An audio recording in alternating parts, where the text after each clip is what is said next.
Hey guys, Steven here, Fanatic Perspective. Damn. Damn. I didn't think we'd go out like this. Apologize for the phone video. I'm having some technical difficulties. So I'm not the only person in the Longhorn community having difficulties tonight. Before I get into Texas, I want to say congratulations to Abilene Christian. What an effort. You got a whole roster full of dudes with hustle tonics, a whole roster full of dudes with a bunch of heart. That brother Joe Pleasant. And I know it was my team that was down one. And it was one of those things where it's just like, I didn't want that kid personally. I mean, I want to win, obviously, and I want Texas to win, but you never want to see a game end on a foul call and B, a kid potentially miss a free throw to have his team lose or anything like that. And kudos to him, 58% free throw shooter on the season, steps up and makes the two biggest free throws of his life and helps his team advance to the next round of the tournament. So all the credit in the world to Abilene Christian. But they didn't do anything tonight that we didn't expect. And I know this Texas basketball team, and before I even get into this, everything I'm going to say is strictly about basketball. I'm strictly talking ball. This is strictly business, nothing personal, because I love a lot of these brothers on a personal level for what they are off the court, including the coaching staff. I root for them, and my love for them goes onto the basketball court, which is why this is hard to say, but you have to be real. So when you look at the expectations coming to this game, no one, at least people that have paid attention to college basketball, you knew this was going to be a annoying matchup for Texas, considering the style of play Abilene Christian was coming into the game with. But you have a small, scrappy team that's not great offensively, but they dig in. We talked ad nauseum about the turnover margin, them leading the country in turnovers. That expectation was set with Texas, and it's interesting because if you're Shaka Smart and this coaching staff, you're telling your kids all week, hey, we got to take care of the basketball. Hey, we got to take care of the basketball. And we get to Indianapolis, hey, we got, it's one of those weird things where sometimes it can become a self-fulfilling prophecy where it's almost too much, because I'm going to start high picture and then get into the detail. Did anyone on Texas look like they were having fun playing basketball tonight? I get it's March. I get it's pressure. It's March Madness, all that. But at the end of the day, like, you're still hooping. And that energy we saw, especially offensively, of high flying above the rim, the things that Texas is good at. Yeah, eventually getting around where they're a streaky shooting team. They're not a bad shooting team. They're a streaky shooting team. But all of that above the rim and getting out in transition, we knew they would try to run more this year. And what we saw before COVID when they won the Maui Invitational, what we saw when they rebounded from COVID and won the Big 12 tournament, they look so tight. And that falls at the feet of Shaka Smart. That's his responsibility to make sure that the team is up to snuff emotionally, mentally, and can even make those adjustments within the game. You got to get your guys up to play for you. I was very upset with the rotations. They didn't make sense to me. I don't understand why you have... I understood the starting lineup, and I agreed with the starting lineup. Kai Jones deserves to start. I understand holding Greg Brown accountable. But there's a difference between holding somebody accountable and hurting the team and not giving yourself the best chance to win when you hold somebody who can be, develop into a very good NBA player to 6 minutes. That could have helped you with some of those offensive rebounding issues that Abilene Christian presented, because Abilene Christian, let's be real, offensively they could do nothing against Texas. half quarter on first shots unless it was something they threw up that they made and banked in, or they got off of second chance opportunities. They shot 29% tonight, Abilene Christian did, from the field. They shot 16% from 3-point, and they won this basketball game because they played their game and Texas played into their game. Texas, we talk all year about this is a veteran team. Shaka Smart, the experience, 100% of the scoring, returning, coming into this season. Obviously, guys like Will Baker, Gerald Liddell decide to move on. You're shortening the rotations. Everything that we wanted to see adjusted, increasing the tempo, trying to lock in more defensively. You have 3 veteran-laden guards. And I'm upset about the Greg Brown situation. And again, understand him being held accountable and the minutes being limited. He could have helped. But at the end of the day, this is guard play. March is about guard play. College basketball is about guard play. Matt Coleman, 7 turnovers. I'll get back to him in a second. Andrew Jones, I feel terrible for because he really did have a warrior spirit at the end and try to get some things on the rim and made some big shots and made a 3 that I was hoping that would be his moment and the moment that he deserved. But still turned the basketball over too much, still too lackadaisical with the basketball, passing, the attention to detail, passing against a team that presents the pressure and plays with the energy that they play with. Again, we are just talking basketball right now.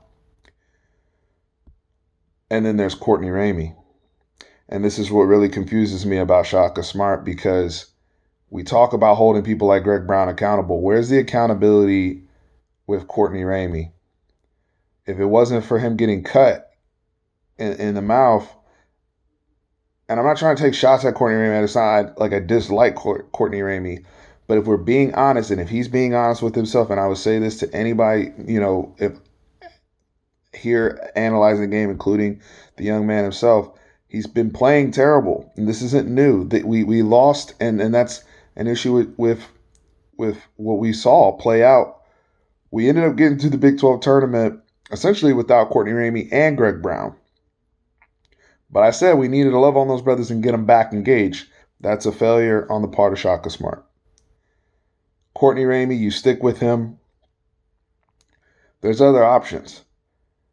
And I know Abilene Christian's playing small. I know, you want ball handlers and people that can try to create and get their own shots.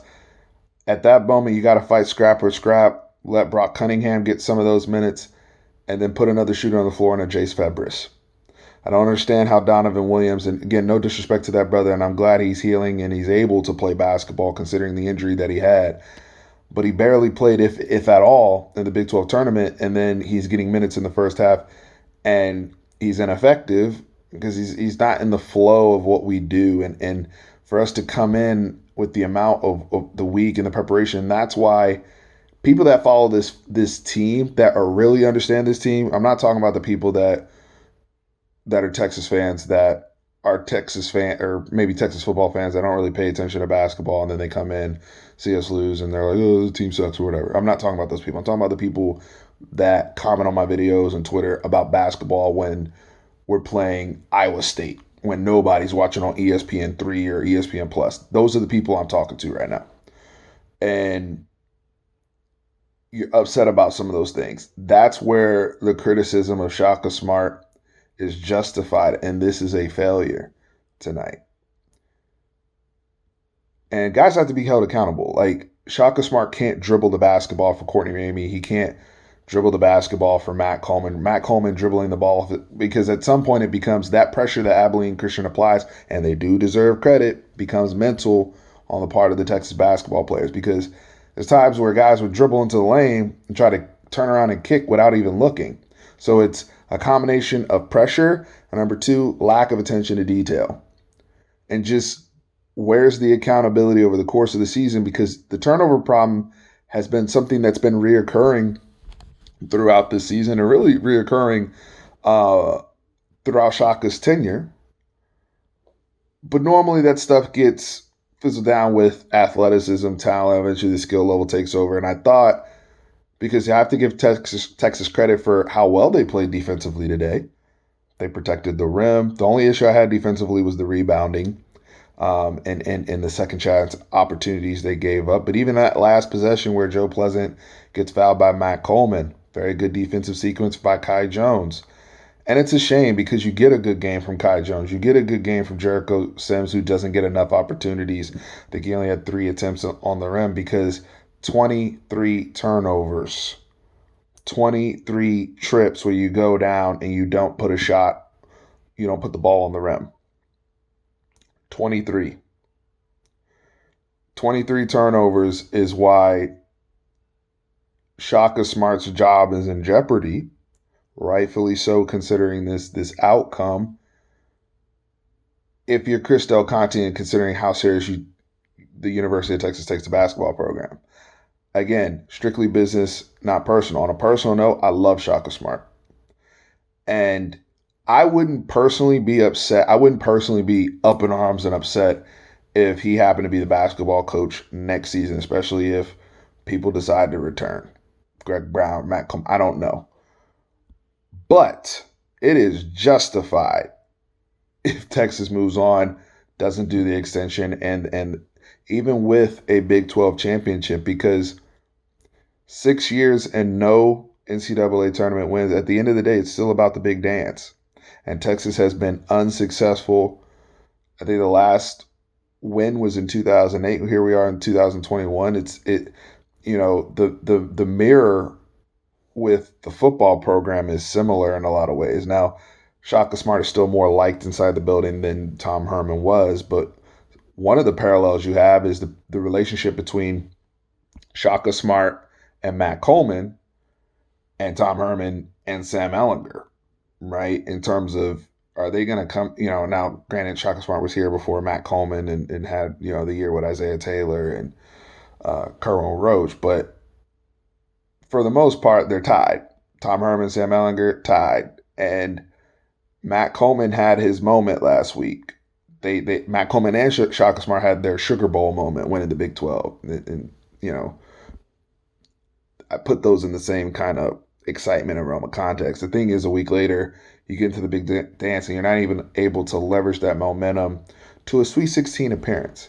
And for myself, that was, the people talking about Final Four and all that, I was just like, I just want to see this team get to the Sweet 16 and just get that pressure off your back. Because as I started the video, they did not look like they had fun playing basketball. They looked like a team that was completely self-aware of the pressure that was on them. You combine that with a team that's hungry, that's scrappy,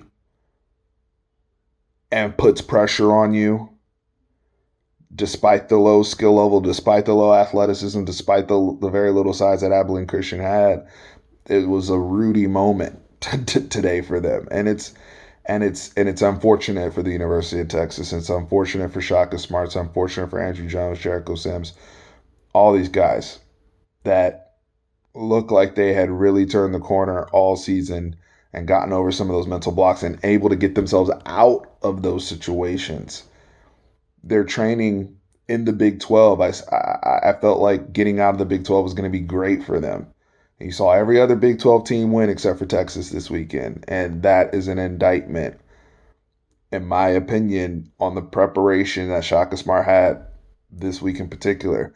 All the credit he got. And I'm not going to put an asterisk on the Big 12 championship. Everybody's dealing with the COVID situation, all that. You play who you play, you beat who you beat. But at the end of the day, you're still, the way the money works, you're still assessed on your postseason success in this particular sport. And there hasn't been any postseason success. And, you can hang the NIT banner, you can hang Big 12 championship, but when we're talking postseason, we're talking the NCAA tournament, period. So, I'm not going to sit here and be like, oh, I want this coach or anything like that. I think I've said my piece there, and I'm still processing what we saw because I'm disappointed as a fan about this, and I'm trying to vent right now and just go through it because it sucks. But, as we remove and process more and more, the team was fun this year, and it's a very, very disappointing end and it's a lot of guys who I'm going to be rooting for long after their days here at Texas. So for as we know and get more clarity on who's here, who will be here, and who's leaving, we'll have more content and talk about it. But guys, I appreciate y'all as always. Steven, out. Horns always up. Love y'all.